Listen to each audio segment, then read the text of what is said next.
BFM Business, Intégral Placement, la vie IMO. 6 minutes pour arbitrer un match immobilier. L'homme en noir, ce matin, c'est Karl Toussaint Duvaste, que l'on retrouve depuis le Tour de France de l'immobilier. Bonjour Karl. Bonjour Cédric, bonjour mon cher Cédric. Merci de nous accorder quelques minutes ce matin pour tenir le sifflet entre Montpellier et Saint-Quentin dans l'Aisne. Pourquoi ce choix de match ce matin ? Alors depuis quelques jours, on a une recrudescence des demandes qui nous arrivent de Françaises et de Français qui cherchent en fait des investissements immobiliers avec des rentabilités à plus de 10%. Alors est-ce que c'est le phénomène du confinement ? Je ne sais pas, mais ça m'a titillé et du coup je me suis dit que j'avais envie de montrer le match des oppositions entre une ville comme Montpellier qui est 4e du classement du Tour de France, donc elle a à peu près tout pour plaire, on va le voir en détail, et puis la lanterne rouge du classement, Saint-Quentin, qui n'a comme seul atout une rentabilité locative démente, qu'on va voir ensemble, mais alors tout un tas de points négatifs qu'il faut bien prendre en considération si on envisage d'investir à plus de 10% de rendement. On le rappelle à chaque fois, hein, vous passez au crible de votre baromètre, entre guillemets, ces villes, une vingtaine de critères objectifs.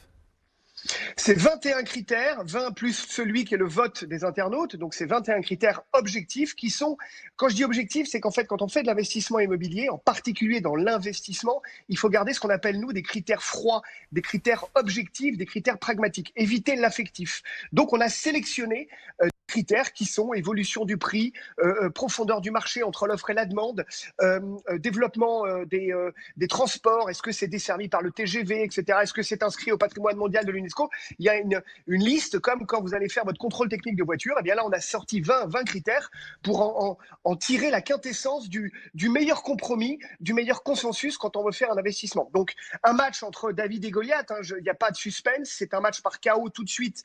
13,5 sur 20 pour Montpellier, ce qui est une très bonne note. Lanterne rouge pour Saint-Quentin, 6,5 sur 20. On va le voir juste après. Gros point fort sans rendement, mais un marché qui est atone, un marché immobilier qui ne bouge pas, une population qui n'augmente pas. Donc finalement, on va se rendre compte que c'est pas si beau que ça. Si vous êtes d'accord, Cédric, je vais commencer par Montpellier. Allons-y. Montpellier, c'est la 7e plus grande ville de France, 280 000 habitants, en forte progression. C'est la 4e ville la plus ensoleillée de France. Pourquoi je dis ça ? Parce que Montpellier sort souvent dans les classements des villes où il fait bon vivre, des villes où on a envie de travailler. Vous savez, ces villes, ce classement que tous les grands médias font, Montpellier sort toujours dedans. Montpellier est la 3e ville de l'axe méditerranéen entre Nice et Marseille.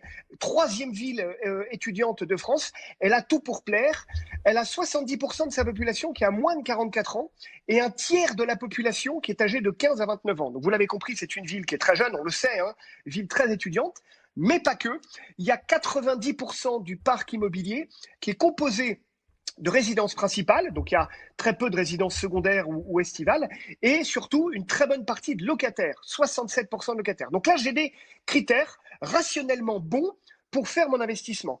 Au niveau des chiffres du prix de l'immobilier, 3 000, 3 500 en moyenne pour les prix de l'immobilier, ça monte jusqu'à 4 500 mètres carrés dans l'hypercentre, mais je garde un rendement locatif qui est intéressant, aux alentours de 6%, ce qui est un bon rendement locatif. Alors, quand on rentre dans le détail des projets, des grands projets de la ville de Montpellier, c'est là que c'est bluffant, parce que Montpellier, qui est labellisé Écocité, c'est un label national qui est desservi à certaines villes qui visent l'excellence en matière environnementale et énergétique, eh bien elle innove de toutes parts. Et j'ai sélectionné, j'aurais pu en prendre 10, mais j'ai sélectionné 3 grands projets très emblématiques. Le premier, c'est le projet Eureka. Alors très précisément, Eureka n'est pas à Montpellier. Eureka est à Castelnau-le-Lay, qui se trouve juste au nord-est de Montpellier, mais qui rentre dans l'agglomération montpelliéraine. Eureka, c'est un écoquartier qui est le premier écoquartier à énergie positive, Cédric. Vous en avez déjà parlé sur l'antenne.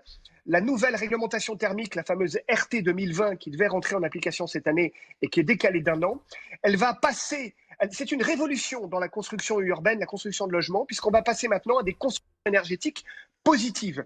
Donc tout cet écoquartier Eureka va être construit avec l'exploitation de tous les toits en photovoltaïque, notamment des bassins hydrauliques, je vais en parler juste après, pour avoir une consommation énergétique positive, qu'on ne consomme plus d'énergie, mais qu'on en fabrique, qu'on en produise, évidemment, de manière écologique. Alors, dans ces 40 hectares de cet écoquartier, 20 hectares vont être dédiés aux entreprises et au commerce, 100 000 m² de bureaux, 5 000 m² de commerce avec évidemment des parkings pour accueillir des voitures. Mais ce qui est très intéressant, je trouve, dans ce projet, c'est qu'il y a 11 hectares dédiés à l'agriculture maraîchère, les vergers, les maraîchers en local. On va construire, on va fabriquer sur 4 hectares des potagers qui vont être vendus ensuite sur place en circuit court. Elle est là, la cité de demain. La cité de demain qui est en train de concevoir Montpellier, c'est une cité qui est autonome en énergie, mais c'est une cité qui va être autonome et qui tend vers l'autonomie alimentaire.